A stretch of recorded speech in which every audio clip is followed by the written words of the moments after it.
Ms. Paup.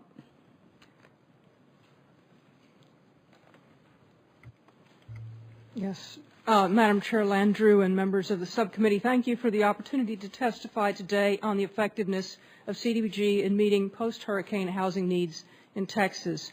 I would like to express my appreciation to you and members of your staff who are working to create a better future for long-term disaster recovery. I'm Karen Paup. I'm co-director of the Texas Low-Income Housing Information Service. We are a nonprofit organization that advocates affordable housing for low-income Texans.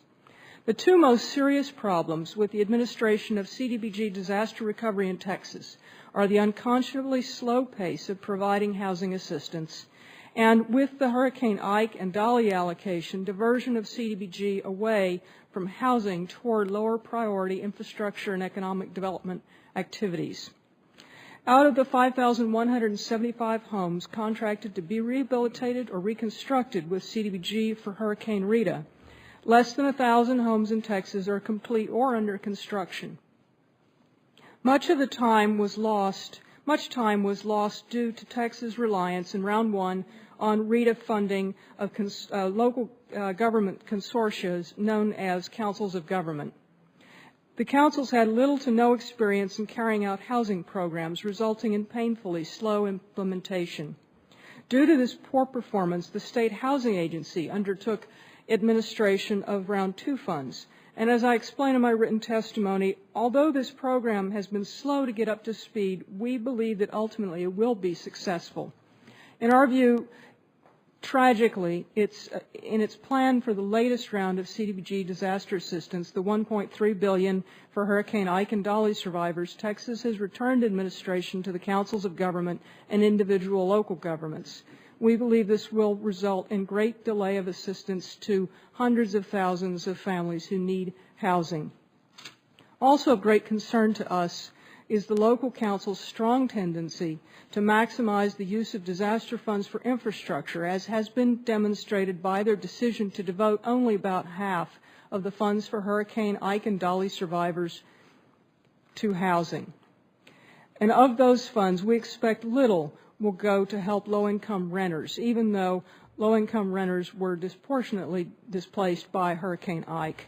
These decisions will leave many thousands of Texas hurricane survivors without any housing assistance.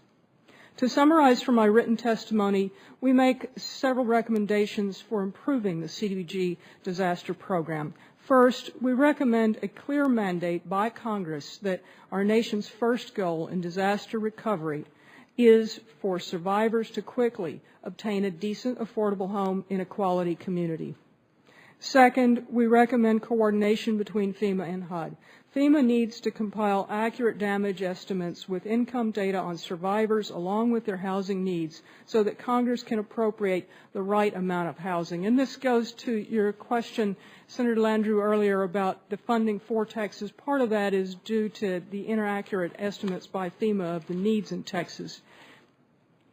Once that funding is in place, FEMA and HUD need to work together so that low-income families have seamless case management as responsibility transfers from FEMA to HUD. Third, in place of the single CDBG program, we recommend Congress establish two disaster recovery block grants, one for housing and the other for other needs. The housing grant should prioritize serving the most vulnerable members of the low-income population, that is the elderly, persons with disabilities, and single parents with children. Fourth, poorly housed and chronically impoverished families struck by disaster need a permanent, not just a temporary housing solution. We believe that the housing block grant should make available to renters and homeowners who choose to do so to take a Section 8 voucher, and in some cases where it would be economically beneficial to them to move to another community.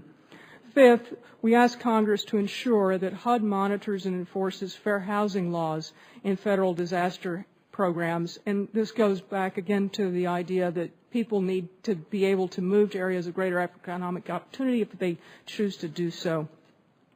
We also recommend the establishment of a HUD Disaster Preparedness and Recovery Office charged with working with local and state governments for rapid carrying out of housing programs. In conclusion, the experience of low-income Gulf Coast hurricane survivors illustrates the need for carefully crafted programs. Texas has struggled for almost 4 years to come up with the correct approach to post-disaster housing. After a false start, we feel that Texas has at last a potentially successful program in place for Hurricane Rita survivors. Unfortunately, the state's new plan for Hurricane Ike and Dolly survivors is based on a model that is already proven too slow and which directs funds away from critical individual housing recovery needs. We urge the committee to work quickly to enact reforms that ensure future rounds of disaster funding avoid these problems and delays. Thank you. Thank you, Karen.